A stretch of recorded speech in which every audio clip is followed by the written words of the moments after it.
سلام ګرانو زده کوونکو، هیله ده چې روغ او جوړ به وي. راځو د خپل درسونو دوام ته. په تېر درس کې موږ لینک باندې خبرې کړې وې. راځو همداسې دوام ورکړو. کومنټ لرو. په اکسل کې تاسو خصوصا په جدولو کې یو برخه کې کومنټ ورکوئ. یو کومنټ دا دی چې تاسو په فیسبوک کې موږ ته کومنټ کړئ او ستاسو د کومنټو برخه ضعیفه هم ده که نه. که چېرې تاسو د درس ناراضي یا هم ستاسو کومنټ نه لیدل کېږي او که ناراضي هم یې بیا کومنټ لږ عاجل لیدل کېږي. نو کوښښ وکړئ چې په دواړو حالاتو کې هم په مثبت او منفي کې دواړو کې خپل نظریات له موږ سره شریک کړئ. نو اوس زه دلته جدول لرم. په دې جدول کې فرض کړئ دا د ریسپشن د برخې یا کوم د ثبتنامو د برخې مسؤل چې دی دا نوملیکنې یې کړي دي. کله چې دا منیجر ته ورځي دا جدول، په دې کې بعضې کومنټونه دا لري، یا فیس کم اخیستل شوی دی یا له چا نه فیس ډېر اخیستل شوی دی، یا هر کومنټ چې لري کولی شي په دې ځای کې وضع کړي. د مثال په ډول زه راځم د احمد چې ورډ وایي موږ 1500 فیس ترې اخیستی دی، نو منیجر دلته څه کومنټ ورکوي؟ نو په کومنټ په برخه باندې کلیک کوي. دلته به تاسو د خپل کومنټ ولیکئ. مثال څه نظر لري په دې برخه کې؟ موږ ورته وایو چې فیس 2000 و او تاسو 1500 اخیستی دی ترې. په دې شکل کولی شئ تاسو منظم خپل کومنټ دلته ولیکئ. او چې کله راځئ په دې برخه کې کلیک کوئ، دلته موږ یو برخه لرو د میسج ته ورته چې ده، په دې کلیک وکړئ نو دې سره کومنټ ثبت شو. یا راځو دلته اکسل ته موږ 1200 ثبت نام کړی دی، دا هم څنګه دی؟ کم دی یا ډېر مو اخیستی دی. نو راځو د کومنټ په برخه کې دلته به تاسو خپله کومنټ ولیکئ.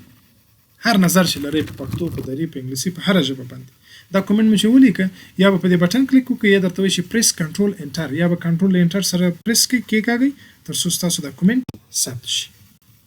اوس دلته موږ ته د یو رنګ په مرسته ښیي چې دلته کومنټ ورکړل شوی دی. اوس که بیرته د ریسپشن برخې ته د جدول استول کېږي، هغه چې کله خپل جدول ګوري او په دې کې چې کله کلیک کوي اتومات دلته ګوري چې امید سیرت کومنټ ورکړی دی. دلته کومنټ ورکړل شوی دی، په دې برخه کې کومنټ ورکړل شوی دی. دا کولی شي د کومنټ ته بیرته ریپلی ورکړي، ولې په کوم دلیل ما دا فیس کم اخیستی، دا فیس مې ډېر اخیستی دی.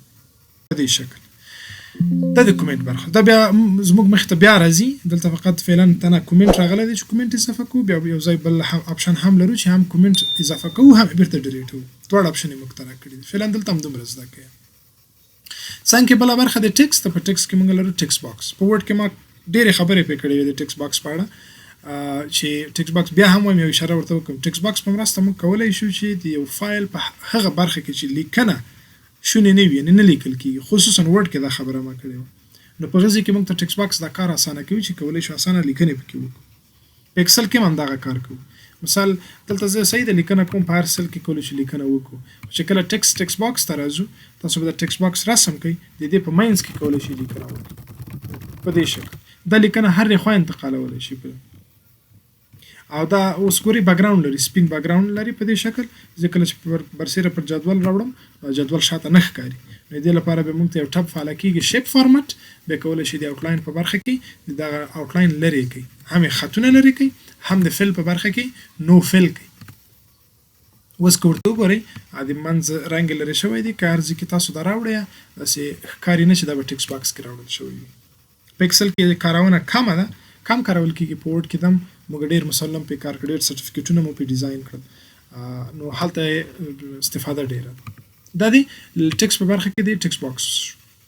بله موضوع د هیډر او فوټر ده چې دا زه غواړم بیا په بل راتلونکي درس کې په اړه خبرې وکړم، ځکه زموږ دا ویډیو اوږدېږي او بیا تاسو ته خسته تمامېږي. نو د هیډر او فوټر په اړه به انشاءالله بیا په راتلونکي درس کې زه خبرې پرې وکړم. د نن ورځې لپاره همدومره بس دی.